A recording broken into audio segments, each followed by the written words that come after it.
အားလုံးပဲမင်္ဂလာပါစီတူ opinion ကနေကြိုဆိုလိုက်ပါတယ်အခုတင်ဆက်ပေးချင်တာကတော့ Thomas Tuchel ရွေးချယ်ခဲ့တဲ့35ယောက်လူစရင်အကြောင်းပဲဖြစ်ပါတယ်ကျွန်တော်မနေ့က post မတင်ဖြစ်ခဲ့ဘူးကျွန်တော်ခရီးသွားနေလို့ပေါ့နော်အခုဒီအပြင်ကနေပဲကျွန်တော်တင်ပေးလိုက်တယ်အင်္ဂလန်အသင်းလူရွေးချယ်ခဲ့တဲ့ပုံမှာစဉ်းစားစရာလေးတွေရှိတယ်စိတ်ဝင်စားစရာကောင်းတာလေးတွေရှိတယ်အဲ့ဒါကသူတို့35ယောက်အထိရွေးချယ်ခဲ့တယ်အင်မတန်မှကြီးမားတဲ့ squad ဖြစ်တယ်ဒါပေမဲ့အဲ့လိုရွေးချယ်ရခြင်းအကြောင်းလည်းရှိတယ်အဲ့ဒါကဘာလဲဆိုတော့သူတို့ဟိုးအရင်ခက်တယ်လို့အင်္ဂလန် A အသင်းနဲ့ B အသင်းပုံစံအဲ့ဒီတော့ကတော့ B အသင်းကစားသမားတွေဥပမာ Chris Sutton လို့ဆိုရင်ငါကအရင်ကစားသမားမဟုတ်ဘူးဆိုပြီးတော့နှုတ်ထွက်ပူတယ် Chris Sutton ဆိုတာ Blackburn အသင်းနဲ့အတူ Alan Shearer နဲ့အတူ SAS တိုက်စစ်အတွဲပေါ့နော်အဲ့တိုက်စစ်အတွဲအနေနဲ့ကြော်ကြားခဲ့တဲ့ထိပ်တန်းတိုက်စစ်မှုတစ်ယောက်အဲ့ဒီခေတ်တုန်းကအဲ့လိုမျိုးအင်္ဂလန် B အသင်းတို့ပါလို့ရှိခဲ့တဲ့ Gascoigne ဆိုရင် B အသင်းကနေစတင်ကြော်ကြားတာမျိုးပေါ့နော်အဲ့တော့အများကြီးပါပဲ B အသင်းနဲ့နာမည်ကျော်ကြားတဲ့ကစားသမားတွေရှိခဲ့တယ်အခုကအဲ့လို A အသင်း B အသင်း categorize လုပ်လိုက်တာတော့မဟုတ်ဘူး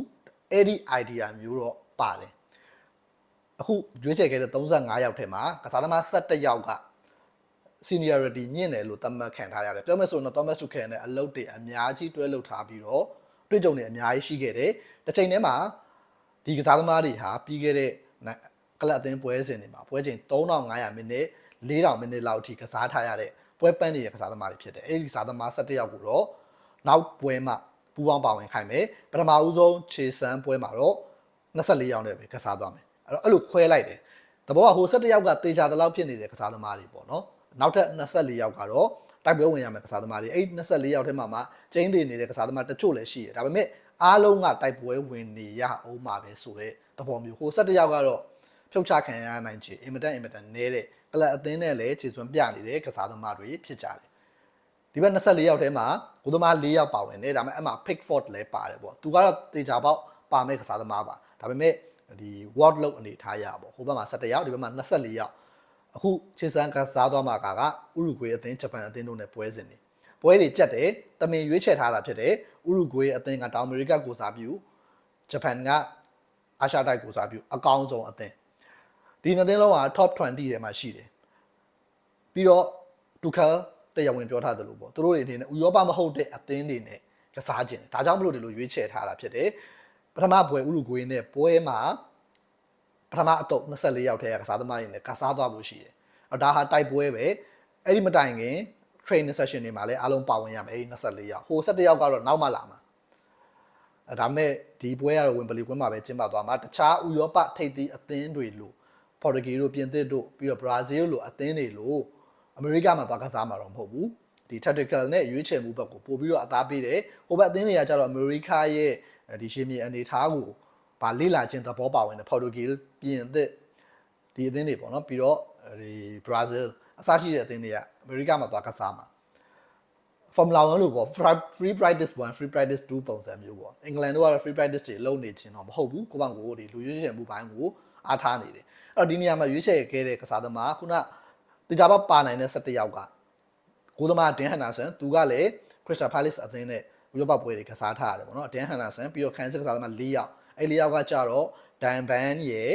ပြီးတော့ဒီကွမ်ဆာရယ်မိုက်ဂေးဟီရယ်နီကိုအိုရိုင်လီရယ်ဘယ်လိုကစားသမား3ယောက်က Declan Rice ရယ်Elliot Anderson ရယ် Morgan Rogers ရယ်ပြီးတော့တိုက်စစ်မှာ3ယောက် Hurricane ရယ် Bukayo Saka ရယ် Anthony Gordon ရယ်ဒီ17ယောက်ကိုအနာပေးထားတယ်ကျန်တဲ့24ယောက်ကကြတော့ဥရုဂွေပွဲတွေကစတင်ပြီးတော့ပါဝင်သွားမှာဖြစ်တယ်အဲ့ဒီ24ယောက်ထဲမှာစိတ်ဝင်စားစရာ option တွေအများကြီးရှိတယ်အဲ့ဒီထဲမှာကိုသမားနေရာကအရင်စိတ်ဝင်စားဖို့ကောင်းနေတယ်ဒီအပတ်အတွက်ကိုသမား9ယောက်တောင်ရွေးချယ်ထားတယ် Jordan Steele လို့ကိုသမားပါလာတယ်ကျန်တဲ့4ယောက်ကကြတော့ခုနတင်ဟန်နာဆန်ကိုဖယ်လိုက်မယ်နောက်တော့3ယောက်ကျန်တယ်3ယောက်မှာ Jordan Pickford ရယ်ပြီးတော့ Aaron Ramsdale Jane Trafford ရယ်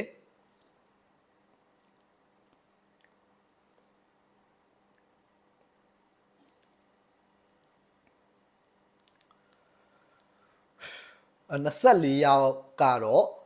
အရှိဥရုဂွေပွဲတွေကစကစားသွားမယ်ကိုသမား4ယောက်တော့ပါတယ်ကိုသမားတွေကပါနေကြကိုသမားတွေပဲအဲ့ဒီထဲမှာ Jason Steve ပါဝင်ခြင်းကထူးကြတယ်Thomas Tuchel ကတရားဝင်ကိုပြောထားတယ်ဒီကိုသမားကိုပွဲထွက်ဖမ်းခိုင်းဖို့အရင်ကိုသမားအနေနဲ့ဖမ်းခိုင်းဖို့မဟုတ်ဘူးသူက facilitator အနေနဲ့ပါဝင်လာတာကိုသမားတွေအတွက်လှုပ်ရှားအလုပ်တွေအများကြီးရှိတယ်ကူညီပေးတဲ့အလုပ်တွေ ပြီးတော့ဒီ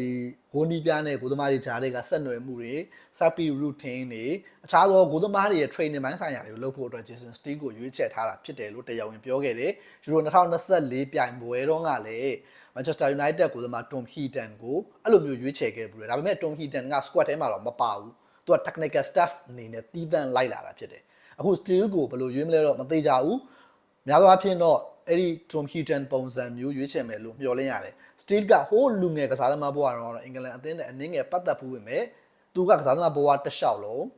းအရန်ကိုသမားအနေနဲ့ကစားနေရလူ Passing တွေကတော့တကယ်ကောင်းတာကိုတွေ့ရတယ်အဲ့တော့သူ့ကိုရွေးချယ်ခြင်းကစိတ်ဝင်စားဖို့ကောင်းတဲ့ Thomas Tuchel ရဲ့အရွေ့တစ်ခုပေါ့အဲ့တော့ဒီလောက်ထားတဲ့အရာတွေအကုန်လုံးမှာ Thomas Tuchel စီက innovation တစ်ခုကိုမြင်တွေ့ရတယ် innovation လို့မပြောရင်တောင်မှသူ့စီကနည်းနည်းဖောက်ထွက်ပြီးတော့တွေးခေါ်ထားတယ်ဖောက်ထွက်ပြီးတော့စဉ်းစားထားတဲ့အရာသို့မဟုတ်ဟိုးအရင်ခေတ်တုန်းကအင်္ဂလန် A အသင်း B အသင်းကအသင်းခအသင်းဆိုတဲ့ idea လေးကို modern နီးလန်းတစ်မျိုးနဲ့အသက်သွင်းခြင်းဖြစ်တယ်ခံစစ်မှာဒီ Tomori တို့ပါဝင်လာတယ် Tomori ကတော့ Trevor Chalobah တန်ရာရသွားလို့ပါလာတာဆိုပြီးတော့ပြောတယ် Luis Hall Tino Livramento တို့ပါတယ်Jordan Quansah ကတော့တန်ရာကြောင့်နှုတ်ထွက်သွားတဲ့အတွက်လက်ရွေးစင်အသင်းနဲ့ဝေးကွာနေတဲ့ကြာပြီဖြစ်တဲ့ Ben White ကိုခေါ်ယူထားတယ်အင်မတန်ထူးခြားတာက Trent Alexander-Arnold ပါဝင်လာခြင်းမရှိဘူးတော်ထူးခြားတယ်ပြီးတော့ Ray James ကတော့တန်ရာကြောင့်မပါလာဘူးပေါ့နော်အဲ့တော့ဘာကြောင့် Arnold ကိုမခေါ်ရတာလဲဆိုတာမျိုးစဉ်းစားစရာဖြစ်လာတယ် Jack Spence ထက် Arnold ကအရင်ကလည်းကောင်းတယ်အလယ်မှာလည်းကောင်းတယ်အခုလည်းကောင်းတယ် Jaspers ကတော့နေရာနှမျိုးရတာပေါ့နော်ဒါပေမဲ့ Arnold ဟာပါရမီရှင်မှုလို့ခေါ်တဲ့တယ်လို့ကျွန်တော်ဆိုလိုတာမဟုတ်ဒါပေမဲ့ဘလိုနီးနေပဲဖြစ်ဖြစ် Arnold ကိုခေါ်တဲ့တယ်လို့ကျွန်တော်ကတော့ယူဆတယ် Arnold တို့ထိုက်တန်မှုရှိတယ်ထိုက်တန်တဲ့ခြေစွမ်းပြသနေတယ်လို့ယူဆတယ်ပြီးတော့သူကမျက်စိတမိတ်လျှက်တစ်ပြက်အတွင်းမှာပွဲကိုပြောင်းလဲနိုင်စွမ်းရှိတယ် pass တွေပေးပို့နိုင်တယ်ဒီအရေးသွေးတွေကြောင့် Arnold ကိုခေါ်တဲ့တယ်လို့ယူဆတယ်အခုချိန်တည်းကမခေါ်ထားရင်ဂျွန်လာလောက်မှဖုတ်ပူမိတိုက်ခေါ်ခြင်းကအာနိုရဲ့ reputation အရာရောအဆအအရာရာပေါ့နော်ခံစားချက်အရာရောနီးပြန်းတဲ့ကစားသမားကြားတဲ့က connection အရာရောတိတ်ပြီးတော့မမိုက်ဘူးလို့ကျွန်တော်ထင်တယ်ဒါပေမဲ့ anyway သူတို့က pro ဖြစ်တဲ့အတွက်တော့ထွေထူးထူးတော့မရှိဘူးအခုခေါ်ရင်လည်းအခုဦးရဖားရနဲ့အရန်ဆနာအာနိုပျော်ရွှင်နေမယ်လို့ထင်တယ်ပေါ့ဒါပေမဲ့အဲ့လိုခေါ်ဖို့အတွက်အခြေအနေပေးတယ်ကွမ်ဆာနှုတ်ထွက်တယ်ပေါ့နော်အဲ့ဒီအခြေအနေမှာတော့အာနိုကိုမခေါ်ဘဲနဲ့Ben White ကိုခေါ်တာကတော့တော်ကိုထူးခြားတယ်လို့ကျွန်တော်တော့ထင်မိတယ်ပြောမယ်ဆိုရင်ဒီအင်္ဂလန်ညာနောက်ခံနေရာက Tino Livramento ကိုသုံးတယ်ဆိုရင်တော့မှ Livramento ဟာအခုမှပြန်ပြီးတော့ match rhythm ပြန်ပြီးအောင်ဒဏ်ရာကပြန်တက်တာကစားအခြေအနေလေးအဲ့တော့အဲ့ဒီညာနောက်ခံနေရာကနည်းနည်းခေါင်းစားတဲ့နေရာပေါ့နော် Regains တာပြန်မတက်တာလားဆိုရင်ခေါင်းစားတဲ့နေရာဖြစ်တယ်ဘာဖြစ်ပြော Tino Livramento နဲ့ဒီဘက်မှာ Luis Hall ဆိုရင်လည်းကောင်းတဲ့ခံစစ်အတွဲပါပဲဒါပေမဲ့ဆက်လက်ဆောင်ကြည့်ကြတာပေါ့ဒါကတေချာပေါက်ပြောစရာဖြစ်နေရတော့အမှန်ပဲပြီးတော့ Luke Shaw မပါဘူး Luke Shaw ထက်ဆိုင်တော့ဒီဘက်မှာ Luis Hall တို့ Nico O'Reilly တို့ကတော့ပို့ပြီးတော့လက်ရှိအခြေအနေမှာခြေစွမ်းပြနေတယ်လို့သတ်မှတ်နိုင်တယ်လူငယ်တွေလည်းဖြစ်တယ်ပို့ပြီးတော့ versatile လည်းဖြစ်တယ်ပေါ့နေရာကိုနည်းနည်းပို့ပြီးတော့ Luke Shaw ထက်ပို့ပြီးတော့ရွှေ့ရှာကစားနိုင်တဲ့လူတွေဖြစ်တယ်ပေါ့အဲ့တော့ဒီ Kansas နဲ့ပတ်သက်လို့ထွေထူးပြောစရာမရှိဘူးပြီးတော့ Harry Maguire ပါဝင်လာတယ် Thomas Tuchel နဲ့ပထမအဦးဆုံးအလုပ်တွဲလုပ်ခြင်းဖြစ်တယ်ကျွန်တော်ကတော့ national အသင်းအတွက် Maguire ကလိုအပ်တဲ့ piece တစ်ခုအနေနဲ့သူ့ရဲ့ခေါင်းဆောင်မှုသူ့ရဲ့ character သူ့ရဲ့ဒီအတွေ့အကြုံပေါ့2018ကမ္ဘာဖလားတွေကမကွာရဟာ2018ကမ္ဘာဖလားမှာပရိသတ်အချက်တော်ဖြစ်ခဲ့တယ်တယ်ရီဘူချာလိုမျိုးဒီသွေးတွေထွက်ပြီးတော့ခေါင်းကိုပတ်တီးနဲ့ကစားခဲ့တာကအစခြေစွမ်းအစုပ်အကုန်လုံးအဆင်ပြေတယ်လက်ရှိအချိန်မှာလည်းသူက resurgence ပြန်ဖြစ်နေတယ်ဒီအရာတွေအားလုံးပေါင်းကြည့်လိုက်မယ်ဆို Harry Maguire ဟာ John Stones ဆိုထက်အများကြီးပို့ပြီးတော့ပါဝင်သင့်တယ်ပေါ့ John Stones က elegant အရန်ဖြစ်ပေမဲ့သူ့အချိန်တွေကျော်လွန်သွားပြီ Harry Maguire ကကြတော့အဲ့ဒီ type မဟုတ်ဘူး Harry Maguire ကတိုက်ပွဲဝင်တဲ့ type အဲ့လို type မျိုးလိုအပ်တယ်လို့ကျွန်တော်ကတော့ထင်မိတယ်ဘာပြီးတော့တေချာလာက McGahey ကွန်ဆာတို့ကတော့လက်ရှိအင်္ဂလန်အသင်းရဲ့နံပါတ်1ကစားသမားတွေအဲ့ McGahey ကွန်ဆာတို့နီးတူ Maguire ဟာစွမ်းဆောင်ရည်ကောင်းတွေပိုင်ဆိုင်ထားတယ်လို့ကျွန်တော်ကတော့ယူဆတယ်အနည်းဆုံးတော့တွေ့ကြုံကောင်းပေါ့ကွန်ဆာအင်မတန်ထူးချွန်တယ်ဆိုပေမဲ့ကွန်ဆာရဲ့ size ကွန်ဆာရဲ့ experience အစားရှိတဲ့အရာတွေက Maguire ထက်ထူးခြားကောင်းမွန်နေတယ်လို့ကျွန်တော်တော့မထင်ဘူးဥပမာထားပါတော့ Pau Cubarsí လို့ပါရမီရှင်လူငယ်ကန်စစ်ကစားသမားအဲ့လိုမျိုးဆိုရင်တော့ဟုတ်တာပေါ့နော်နေရာပေးကြည့်တင်တယ်ဆိုတာဒါပေမဲ့ Maguire ကကြတော့ပိုပြီးထိုက်တန်တယ်လို့ပိုပြီးတော့စဉ်းစားကြည့်တင်တယ်စဉ်းစားလို့ရတင်တယ်လို့ထင်တယ်ဒါပေမဲ့သူ့ကိုစဉ်းစားလို့ရမရကတော့လက်ရှိပထမဦးဆုံးစကန်မဲ့ပွဲမှာသူ့ရဲ့ခြေစွမ်းပေါ်မူတည်တယ်ဆက်လက်ဆောင်ကြည့်ကြတာပေါ့ဘာပဲပြောရွေးချယ်ဖို့ကောင်းတဲ့အနည်းဆုံးတော့အရန်ကစားသမားအနေနဲ့ရွေးချယ်ဖို့ကောင်းတဲ့ option အဖြစ်ကျွန်တော်ကတော့မြင်မိတယ်ကွင်းလယ်မှာတော့တကယ်ကစားသမားကောင်းတွေပုံထက်နေပြီးတော့လက်ရှိအနေထားရကိုဘီမေနူအဒန်ဝါတန်James Garner ဒီ3ယောက်ဟာ ဘယ်သူအိမ်ပြန်ရမလဲပြီးတော့နောက်ထပ်အနေရရှိတဲ့ကစားသမားတွေဖြစ် Cole Palmer, Phil Foden အစရှိတဲ့ကစားသမားတွေကိုကျွန်တော်တို့တွေ့မြင်ရတယ်as a နေရာမှာတော့ဒဏ်ရာရသွားတဲ့အတွက် Harvey Barnes ဝင်လာတယ်သူကတော့ဖြစ်နိုင်ချေအင်မတန်နဲပါတယ်လို့ကျွန်တော်ကတော့ယူဆမိတယ်လက်ရှိသွားနေတဲ့ squad မှာအခုန Menu Warden နဲ့ Warden ကကစားပုံချင်း Warden က passing back ကိုအများကြီးအခြေပြုတယ် Menu ကကြတော့ဒီ connection back ကိုအခြေပြုတယ်ဒါပေမဲ့သူတို့ရဲ့ type ကသူတို့ကို midfielder အနေနဲ့ခွဲမယ်ဆိုရင်သူတို့ရဲ့ function type ကတူနေတဲ့အတွက်နှစ်ယောက်လုံးခေါ်သွားဖို့ဆိုတာအင်မတန်ရာခိုင်နှုန်းနေတယ် James Garner ကြတော့သူတို့ထက်ဆိုင်နေရာဆုံးရညာလောက်ခံရပင်နောက်ခံရတယ်ကွင်းလေရတယ်နံပါတ်6နံပါတ်8နှစ်မျိုးလုံးရတယ်အဲ့ဒီအနေထားကြောင့်ဒါတူခဲကိုယ်တိုင်ပြောခဲ့တဲ့စကားပေါ့နော်အဲ့ဒီအနေထားကြောင့်ပြီးတော့လက်ရှိဒီ Premier League မှာခြေစွမ်းပြနေတဲ့အနေထားမှာဂါနာရဲ့ခြေစွမ်းပုံမြင့်တယ်ပို့ပြီးတော့အရေးပါတဲ့ role ပြီးတော့ပို့ပြီးတော့စွဲဆောင်ရတဲ့ role နဲ့ကစားနေတယ်အရင်တော့ Alex Scott ကိုရွေးခဲ့ပူတယ်အဲ့တော့ Scott ထပ်ပို့ပြီးတော့ reliable ဖြစ်တဲ့ type မျိုးဖြစ်တယ်သူတို့ရဲ့ battle ကိုကြည့်ရမယ်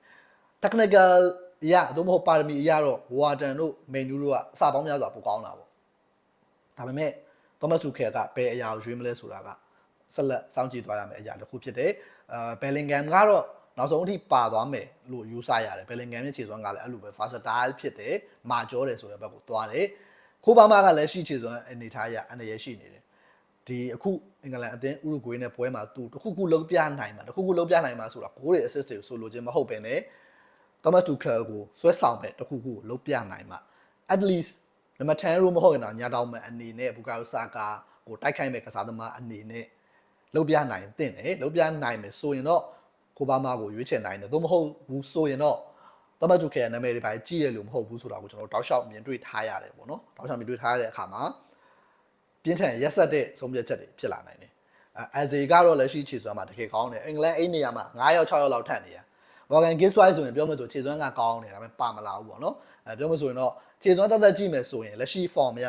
တီးတန်းကြည့်မယ်ဆိုခိုးပါမတဲ့ Morgan Giswai ကအများကြီးကောင်းနေတာပေါ့ဒါပေမဲ့လေ permission ကိုတော့ဒါဦးစားပေးတင်တယ်ဒါဟာဖလားပြန်ပွဲဖြစ်တယ်ခိုးပါမကိုအခွင့်အရေးပေးထားတယ်ဒါပေမဲ့ဒါ 100% ပြန်ပွဲကြည့်သွားမယ်အခွင့်အရေးမဟုတ်ဘူးလက်ရှိသူ့မှာတက်တည်ပြဖို့အတွက်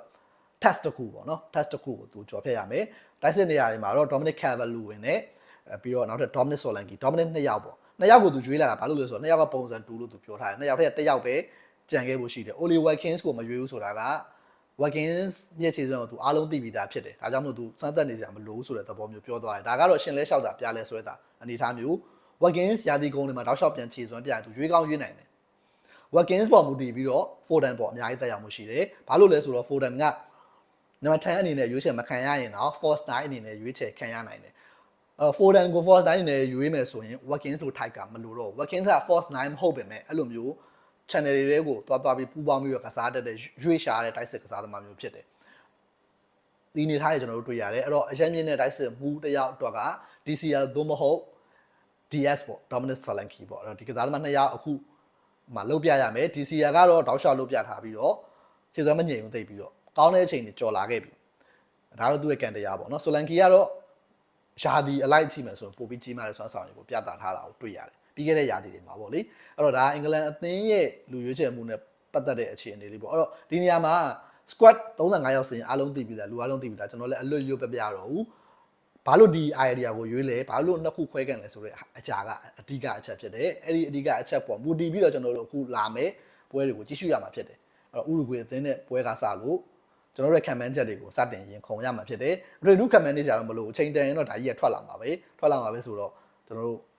ခြေစွမ်းပေါ်မူတည်ပြီးတော့စောင့်ကြည့်ကြတာပေါ့ကျွန်တော်အခုတင်ပြချင်တာက Thomas Tuchel ရဲ့ idea ပေါ့ဘာလို့ဒီလိုရွေးရလဲဆိုတာဘာတွေကျွန်တော်တို့စောင့်ကြည့်သွားတယ်လဲဆိုတဲ့အကြောင်းဖြစ်ပါတယ်။ကြည့်ရှုအားပေးခဲ့တဲ့တော့အားလုံးကအထူးပဲကျေးဇူးတင်ပါတယ်။နောက်ဗီဒီယိုတွေမှာပြန်လည်ဆုံတွေ့ပါမယ်ခင်ဗျာ။